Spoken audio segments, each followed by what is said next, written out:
Eu quero passar para vocês, então, nossa prestação de contas financeiras desse mês, ok? Nós fechamos o mês de fevereiro com a arrecadação de 5.606. Nós voltamos um pouco para a nossa realidade, mas eu creio em Deus que nós podemos ainda melhorar na nossa arrecadação, tá? Sabendo que a nossa meta mensal é 7.200, para terminarmos o projeto, chegarmos ao custo todo do projeto, a 11.300, é o custo total do nosso projeto hoje, mensal. Então, nós contamos com a contribuição de vocês que estão honrando a Deus com suas finanças, presente e online, e para que a gente possa atingir isso. As receitas do mês corrente estão, no momento, em 1.969, estamos a 27%. Okay? E é muito importante, nós iremos fazer a prestação de contas financeiras, anual, que na nossa Igreja Presbiteriana Independente do Brasil deve ser feita até o final do primeiro trimestre. E nós iremos fazer no último domingo, antes do domingo missional, aqui o culto será mais reduzido e nós faremos a prestação de contas financeiras. Ok? Nossas contas, elas são auditadas, nós temos alguém que paga nossas contas. Depois esses relatórios vão, estou explicando isso que eu já expliquei para você, para o pessoal que está online. Depois essas contas, tudo que foi pago com o extrato, com as notas, vão para alguém que vai auditar. Essa pessoa audita e faz o relatório, esse relatório é enviado por todos os nossos parceiros, Igreja Nacional, Presbitério e Igreja Mãe. E depois esses documentos já vão para um contador, que é pago pela Igreja Mãe, para fazer toda a contabilidade. Então nós temos tripla audição e nós somos muito transparentes naquilo que nós fazemos. Então aqui você pode contribuir com tranquilidade nos nossos projetos, porque nós temos como prerrogativa a transparência e honrar a Deus com as finanças. Tem conta no nome do pastor, a conta é no CNPJ da nossa Igreja Mãe, uma pessoa jurídica, inclusive é o nosso Pix. Então, se você quer participar, está aqui o CNPJ, você pode fazer um Pix para a conta do Banco Itaú, agência 1619, conta 3139990. Você faça a sua oferta, você nos abençoa e nós vamos sempre prestar conta de tudo que nós recebemos para a honra e glória do nosso Deus. Então, convido você sempre a participar conosco, amém? E eu quero começar agora, então, a nossa mensagem, nossa nova série de mensagem. Eu quero conversar com você, então, sobre fé e trabalho. É o nosso tema que nós vamos conversar esse mês. Como que a gente pode integrar a nossa fé e o nosso trabalho? Como que a nossa fé pode influenciar o nosso trabalho? Eu quero compartilhar isso com você nesse mês. E hoje eu vou falar sobre o design do trabalho. Hoje é mais uma introdução. Eu quero estender um pano de fundo para a gente conversar sobre isso. Ok? Então, eu queria fazer primeiro que você se imaginasse numa fila de ônibus, num ponto de ônibus, ou numa fila para um restaurante, uma fila de espera no restaurante. Todo mundo já esteve numa fila de espera para o restaurante? Levanta a mão. Quem já esteve? Ponto de ônibus eu não posso falar a mesma coisa, porque tem gente que deve nunca ter andado de ônibus aqui. Você já andou de ônibus? Já ficou no ponto de ônibus? Quem já ficou no ponto de ônibus? Beleza, então tá bom. Então a metáfora vai funcionar. Imagine que você está no ponto de ônibus ou numa espera de um restaurante e alguém chega para você, chega perto de você, uma pessoa, um jovem, bem vestido, chega para você e diz o seguinte: olha, o nome científico da capivara é Hydrocerus hydrocherius.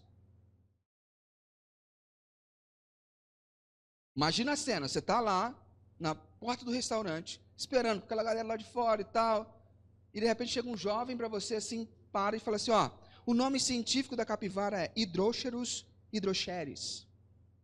Meu irmão, você entendeu o que ele falou? Sim ou não? Você entendeu. Faz sentido o que ele falou? Não faz o menor sentido. Então, ainda que você tenha entendido o que ele falou, você precisa, para aquilo fazer sentido na sua vida, você precisa colocar o que ele falou dentro de uma história. Então, sua mente começa a bolar uma história. Certo? Vamos supor, vamos dar 3 hipóteses aqui. Vamos supor que essa pessoa é um doente mental e que fala com qualquer estranho na rua, qualquer coisa. Faz sentido agora? Faz um pouco de sentido, né? A segunda hipótese, vamos supor que esse cara é um bibliotecário e que ontem na biblioteca alguma pessoa parecida com você, muito semelhante, chegou para ele e perguntou: você sabe qual é o nome científico da capivara? E aí, então, ele te encontrou na fila do restaurante, confundiu você com aquela pessoa e te deu a resposta que foi perguntada para ele ontem. Faz sentido para você ou não? Sim ou não? Faz sentido. Terceira hipótese. Essa pessoa é um espião internacional, um assassino contratado, e que a dica para encontrar o seu contato era falar o nome científico da capivara. E ali, a partir de uma resposta que você desse, ele se conectou com o contato dele. Ele confundiu você com o contato dele, que ele estava esperando, e aí ele chegou e disse a senha para você. Dudu falou que faz sentido. Faz sentido para você ou não? Também faz, não faz? Tudo depende de você colocar isso dentro de uma história. Aí as coisas começam a fazer sentido. Só que a ação que você vai tomar a partir de agora, que ele chegou e falou com você, depende da história que você encaixou. Vamos supor que você acha que é um espião internacional, um assassino, e você chama a polícia. Mas, na verdade, ele era um doente mental. Ficou chato, né? Vamos supor que você chamou os médicos, chamou o SAMU, porque achou que o cara era doente mental, mas, na verdade, ele era um espião internacional e vai matar todo mundo da ambulância. Dá ruim, não dá? Então, se eu não entendo bem a história, fica muito complicado, fica muito difícil. E é a mesma coisa com o seu trabalho. Se você não encaixar o seu trabalho dentro de uma história que faça sentido, ele fica no limbo. Você precisa encaixar o seu trabalho dentro de uma história em que ele faz sentido. Para algumas pessoas, a história delas com o trabalho é a seguinte: olha, eu faço o que dá. Trabalho para mim é um meio de sobrevivência. É um meio simplesmente de meu ganha-pão, é um jeito de eu ganhar uma graninha. E aí eu me viro lá fora e pego o dinheiro para abençoar, oferto para missões, oferto na igreja, boto comida na mesa, e é para isso que o trabalho serve. Se a sua história é assim, se você vê o trabalho como um mal necessário, dificilmente você vai se esforçar para moldar o seu trabalho a partir da sua fé. Dificilmente você vai se esforçar para fazer o seu trabalho fazer mais sentido. Porque se ele é um mal necessário, qual sentido tem de você se esforçar? Se o trabalho é só um ganha-pão, que sentido tem você fazer a mais? Que sentido tem você fazer com excelência? Se você faz com excelência num grau 100%, ou você faz num grau 80%, não vai ocasionar sua demissão. Então, por que não fazer com 80%? É a lei do menor esforço. Eu me esforço menos, ganho a mesma coisa, e está tudo certo. Só que é o seguinte, quando eu ajo dessa forma, minha fé vai ficar sempre selada do lado de fora do meu trabalho. A fé vai ficar sempre de fora, porque esse é o caminho mais fácil. Eu vou fazer o que todo mundo faz, o que todo mundo sempre faz. A história certa de eu introduzir o meu trabalho, a história correta para o meu trabalho fazer sentido, ela tem 4 pontos: criação, queda, redenção e restauração. Criação, queda, redenção e restauração. Esse é o contexto de pano de fundo da história, onde o seu trabalho deve estar incluído. Onde tudo que você faz tem que estar incluído. Se o seu pano de fundo não é criação, queda, redenção e restauração, você corre um grande risco de estar numa roubada. Então eu quero que você abra sua Bíblia em Gênesis capítulo 2. Abra sua Bíblia comigo, Gênesis capítulo 2. Vamos olhar um pouquinho do começo. E eu vou tentar ser mais rápido para não estourar o tempo. Gênesis, primeiro livro da Bíblia, para você que não é muito familiarizado, capítulo 2. Se você trouxe sua Bíblia de papel, tem muita coisa para você grifar, tem muita coisa surpreendente aí para você. Então, Gênesis capítulo 2, de versículo de 1 a 3. Vamos lá? Achou? Leiamos. Gênesis capítulo 2, de 1 a 3, e depois o versículo 15. Diz assim: assim terminou a criação do céu e da terra, e tudo o que há neles. No sétimo dia, Deus acabou de fazer todas as coisas e descansou de todo o trabalho que havia feito. Então abençoou o sétimo dia e o separou como um dia sagrado, pois nesse dia ele acabou de fazer todas as coisas e descansou. Agora, versículo 15. Então o Senhor Deus pôs o homem no jardim do Éden para cuidar dele e nele fazer plantações. Beleza? É nessa perspectiva, é nesse texto que a gente quer conversar hoje. A primeira coisa que eu quero falar com você, para você pensar, é que Deus começa o universo trabalhando. Você conseguiu perceber? Deus começa o universo trabalhando. Gênesis descreve a criação do universo num período de uma semana de trabalho. Ah, pastor, esses dias aí eram milênios. Esses dias aí eram eras. Por isso que são 7 dias. Deixa eu te falar uma coisa. A palavra dia aqui é ion. Ok? Ion. Ion pode significar um grande período de tempo ou um dia de 24 horas. Mas ele significa um dia de 24 horas todas as vezes que ele vem precedido de um artigo, toda vez que ele vem precedido de um numeral, ele significa um dia de 24 horas. Por exemplo, quando a gente lê Gênesis, lê Êxodo, capítulo 20, na mandamento ele fala, 6 dias trabalharás e no 7º descansarás. Correto? E ele fala o quê? Que em 6 ions você trabalhará e no 7º ion você descansará. É a mesma palavra que ele usa em Gênesis. É o mesmo, tem um numeral, tem um artigo. Então, se você entende que Gênesis 1 são eras, então você pode começar a trabalhar 6 eras e descansar uma. Ok? Agora, se você entende, como os teólogos conservadores entendem, que são 6 dias de 24 horas, então você vai trabalhar 6 dias de 24 horas e no 7º você vai descansar. Ok? Então foram uma semana de trabalho que Deus criou o universo. Depois, se você tiver mais dúvidas sobre isso, você vem conversar comigo, que eu te dou mais material, a gente pode conversar sobre esse projeto da criação em 6 dias, criação instantânea do universo e do planeta Terra. Fechando parênteses. A criação é um plano de um artesão, como um artista cria uma obra-prima. Porque nas outras culturas, na grega, nas outras culturas, o universo ele é sempre fruto de uma briga. Ele é sempre fruto de uma guerra entre as pessoas, entre os deuses, e surge o universo. E a criação do ser humano é um mal necessário. Por exemplo, na filosofia grega, o universo é criado e o ser humano é criado pelos deuses, porque os deuses não querem mais trabalhar. Então, põe esses trabalhos para o homem fazer. Mas, na cultura hebraica, judaico-cristã, o trabalho não tem esse papel. Porque o nosso próprio Deus começa, ele põe a mão na massa. É um artista criando uma obra-prima. Gênesis descreve repetidamente Deus trabalhando. E a palavra que é usada como trabalho de Deus aqui em Gênesis é a palavra melk, M-L-K-H, que é trabalho comum dos seres humanos.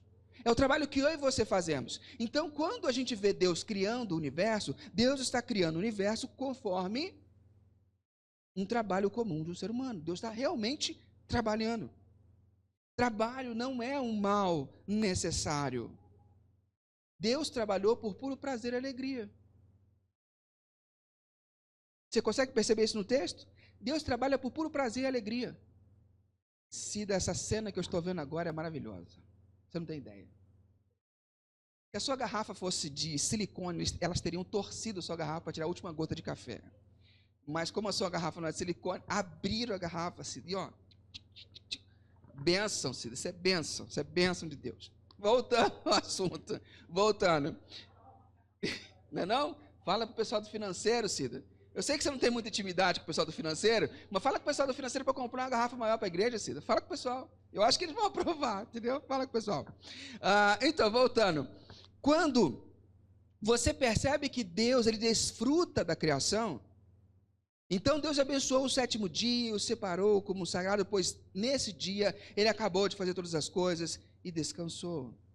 Deus desfruta do seu trabalho, ele tem prazer e alegria. Deus trabalha por prazer e alegria. Deus não precisava gastar tempo fazendo as coisas, mas ele faz com prazer e alegria. A segunda coisa que eu gostaria de que você pensasse, e se eu fosse você, para a sua meditação da semana, ou tirava foto desse slide, ou escrevia isso em algum lugar, porque isso vai bater em você mais cedo ou mais tarde. Então, se eu fosse você, eu ficava atento. Segunda coisa, Deus trabalha e se alegra com o trabalho. Dá uma lida em Gênesis 1:31. O que diz Gênesis 1:31? Primeira página da Bíblia é fogo. Gênesis 1:31 diz assim: e Deus viu que tudo o que havia feito era muito bom. Era muito bom. Deus se alegra com o trabalho. Deus não só trabalha, mas ele tem prazer em trabalhar. Vai percebendo, vai vendo.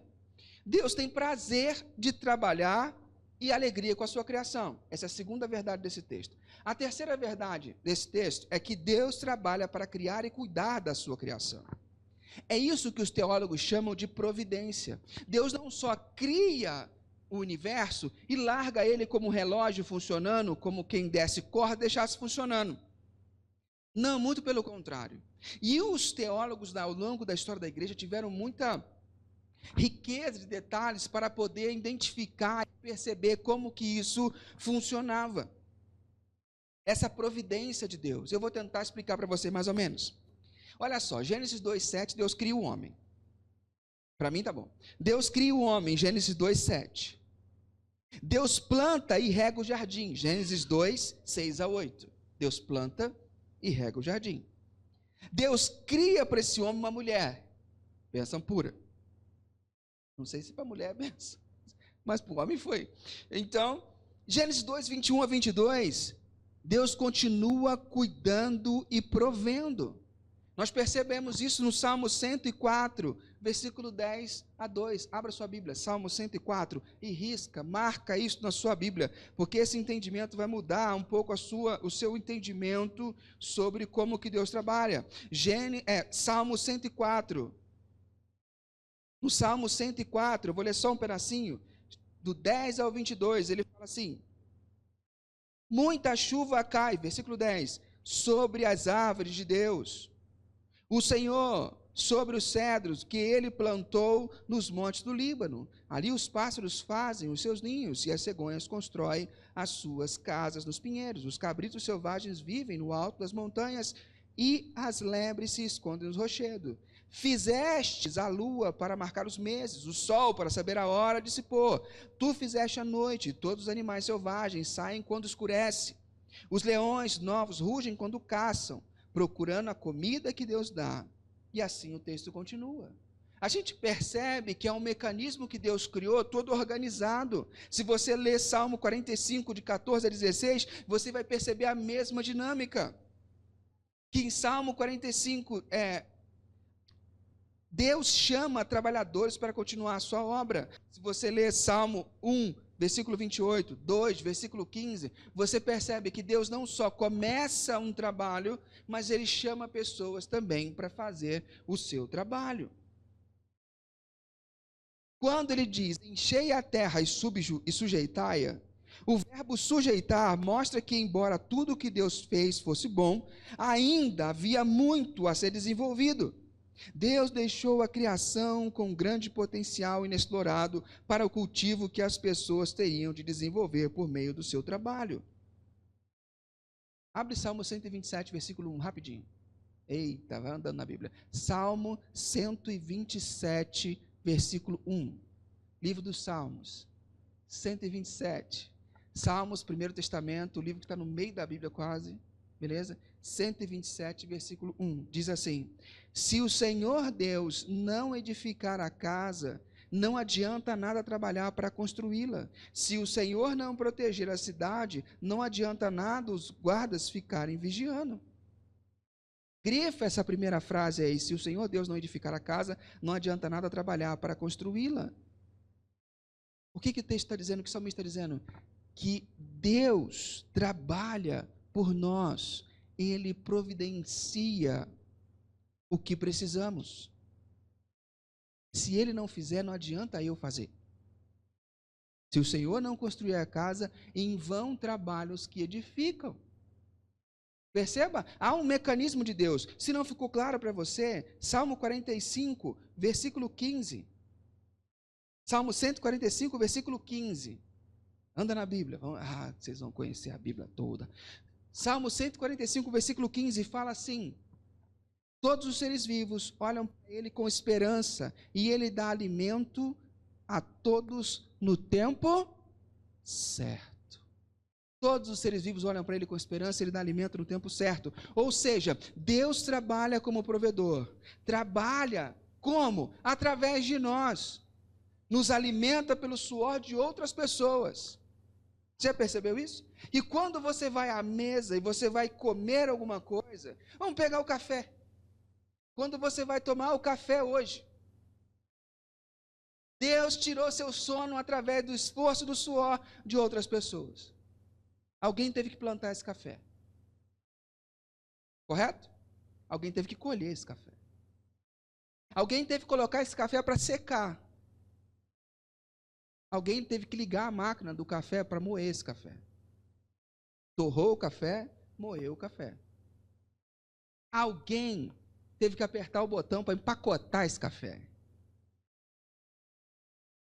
Algum motorista pegou um caminhão e dirigiu com esse café até o mercado. Alguém foi até o mercado. Não, alguém no mercado colocou esse café na prateleira. Alguém saiu de casa para comprar esse café. Alguém acordou domingo de manhã cedo.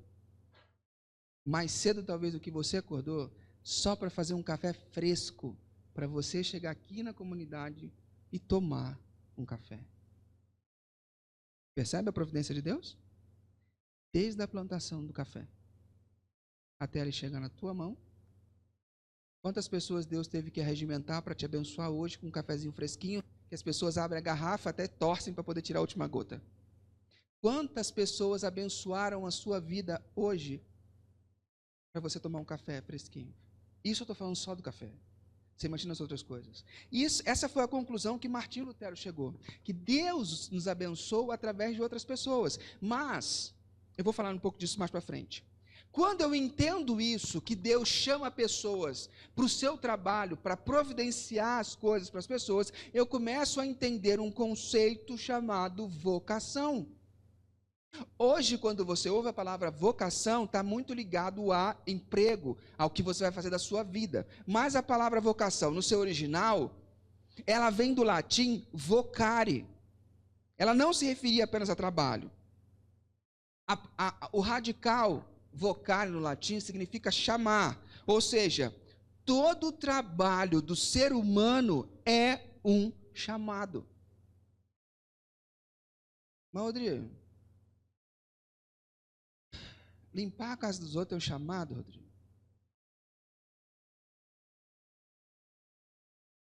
Fica 2 meses na sua casa sem limpar, miserável.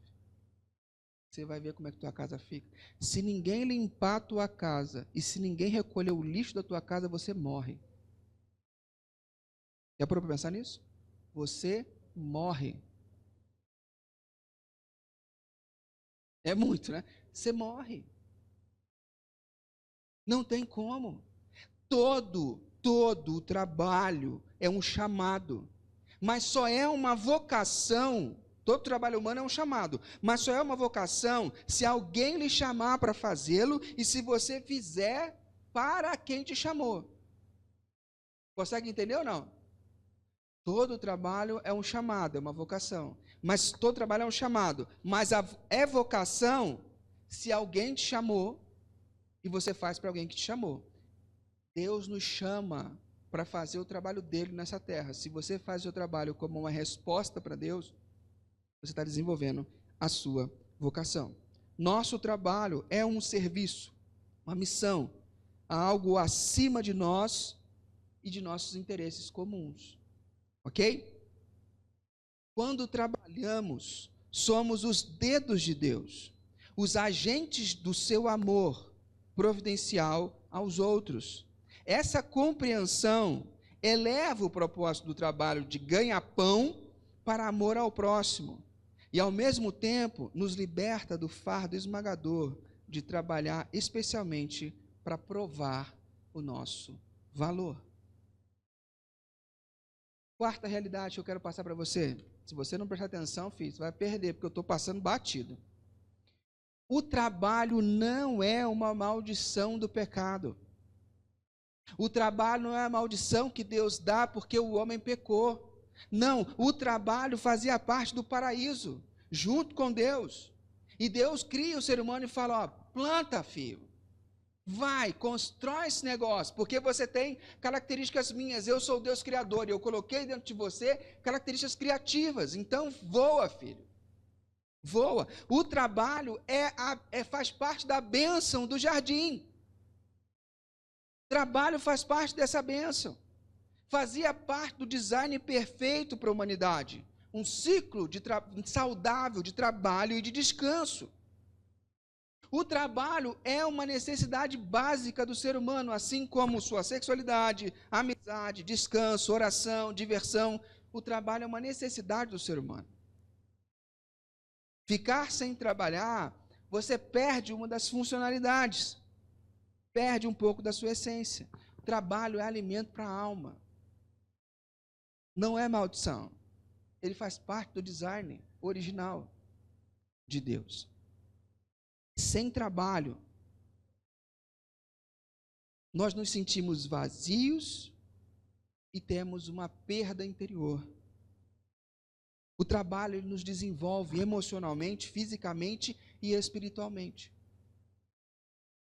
Emocionalmente, eu tenho que aprender a lidar com as frustrações e com o outro. Espiritualmente, me envolve a entender o que Deus está fazendo através da minha vida. Me envolve fisicamente, porque se você não cuidar do corpo, você não vai conseguir trabalhar. Então o trabalho nos desenvolve. O trabalho é tão fundamental, presta atenção nisso, cara. Olha que legal. O trabalho é tão fundamental que é uma das únicas coisas que Deus cria e que você pode fazer em quantidades maiores que não vai te fazer mal. Ele fala, você vai trabalhar 6 dias e descansar 1. 6 por 1. Trabalho é a única coisa que Deus fala, faz bastante. Pode fazer. Vai descansar 1 só. Mas pode fazer, vai te fazer bem. Consegue perceber isso? Eu sei que talvez você nunca pensou nisso. Mas trabalho é uma dessas únicas coisas. Se você conseguir entrar no ritmo de trabalho e descanso, você vai se dar muito bem. No ritmo de 6 por 1. Quinta realidade de hoje. Trabalho, e eu já estou terminando, é liberdade. Trabalho é liberdade. Aí depende do que você entende que é ser livre. Ok? Depende do que você entende que é ser livre. Ser livre é perceber as restrições corretas e obedecê-las. Por exemplo, um peixe é livre no mar. Peixe é livre? Sim ou não? É livre, não é não? Pega o peixe, tira ele da água, coloca ele na terra. Quanto tempo ele dura? Tem uns peixinhos que duram até uma semana. Tem uns peixes africanos aí que duram até uma semana andando, mas morre também. Certo? Por quê? Porque eu tirei ele do ambiente natural, da qual ele foi criado para viver, e botei ele numa outra realidade. Então, o peixe é livre até segunda página. Ele é livre se ele se mantiver dentro das restrições impostas a Deus por ele, porque ele retira o oxigênio da água. Então, enquanto ele se mantiver dentro da água, ele é livre. Ele faz o que ele quiser, desde que ele respeite as restrições. Por exemplo, você já foi multado por não trocar o óleo do seu carro? Não existe multa por não trocar o óleo do carro. Mas se você não trocar o óleo do seu carro, o que acontece? Eu lembro de uma amiga nossa que comprou uma baratinha, que era um Ford Ka vermelho, daquele bem antigão, primeiro modelo. Adolescente, assim, jovem, está entrando na faculdade, ela comprou. E saiu dirigindo. Meses e meses a fio. De repente, na glicério, o carro dela começa a encher de fumaça, ela para o carro na glicério, e desesperada, na sexta-feira, quando a gente tinha um grupo lá, ela contando pra gente, o carro começou a encher de fumaça, eu não sabia o que tinha acontecido. Um amigo nosso parou e perguntou assim, você trocou o óleo do carro? Ela olhou, trocar óleo? Como assim? Ela nunca tinha aprendido que de tantos em tantos quilômetros devia trocar o óleo do carro. O óleo virou uma graxa, ferrou o motor, prejuízo. Por quê? Ela violou a natureza da máquina. Ela violou a natureza da máquina. E quando você viola a natureza da máquina, você paga um preço por isso. O carro funde o motor.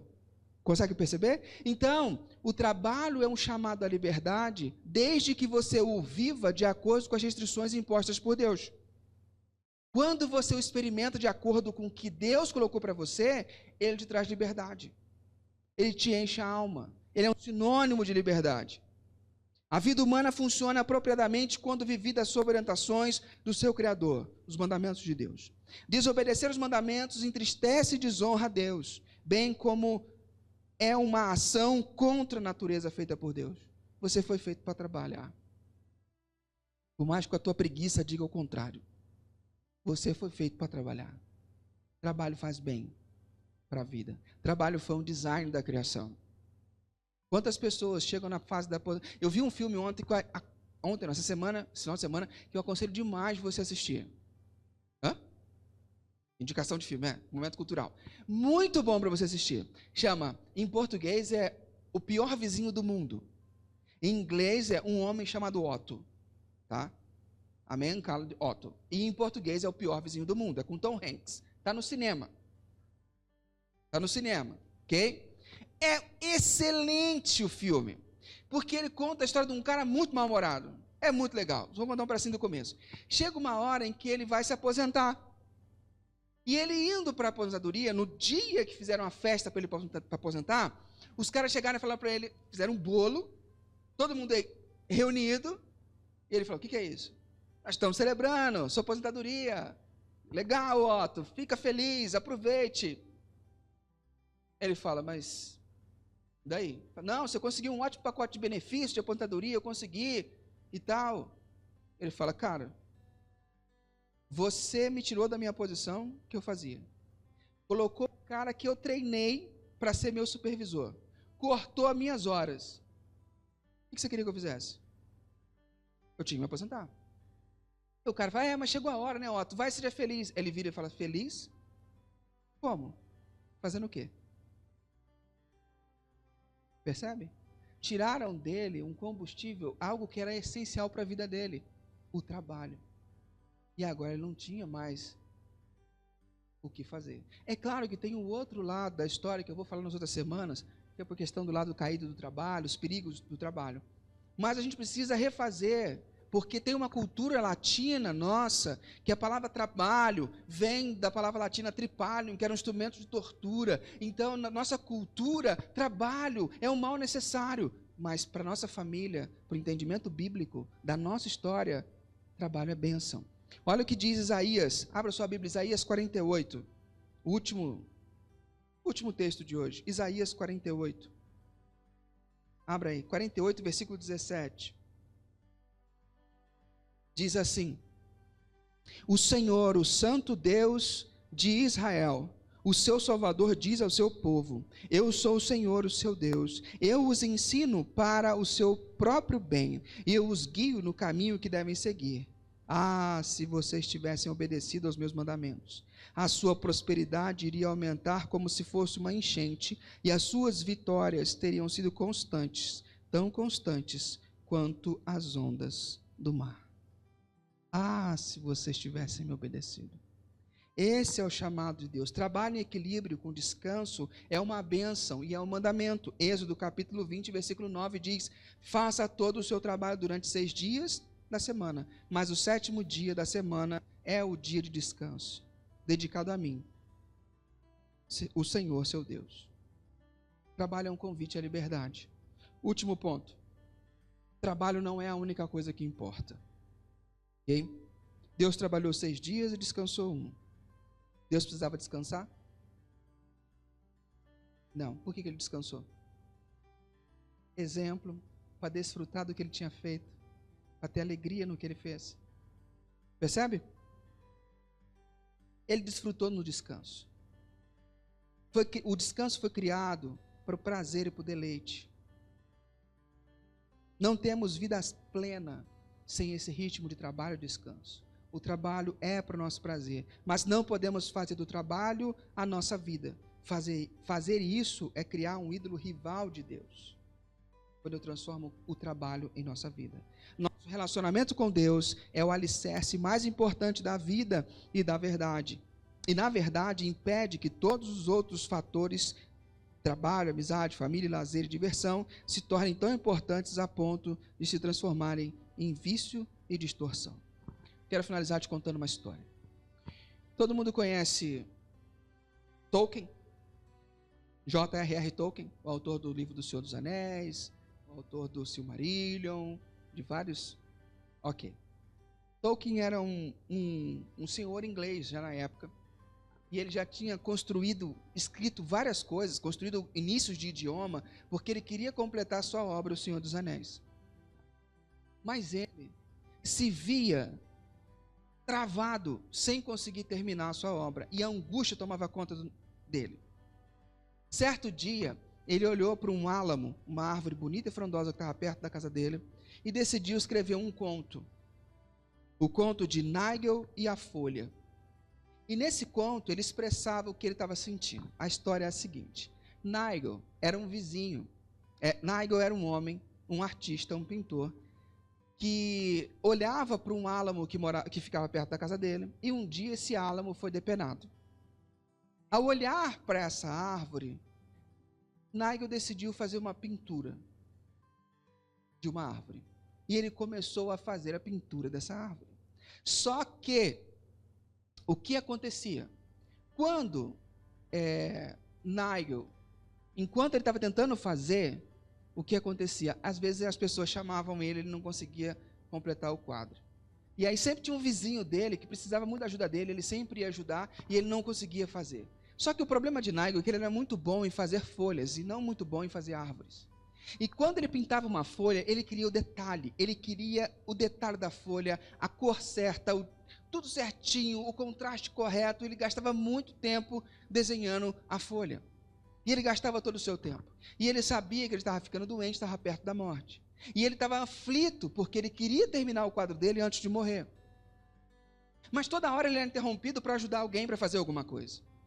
Até que um dia, Nigel morre. E quem compra a casa dele, encontra lá o quadro. Apenas com uma folha. Apenas uma folha. Esse quadro passa a ser colocado no museu da cidade, fica num canto, e algumas pessoas até passam para contemplar, mas não é um quadro muito popular.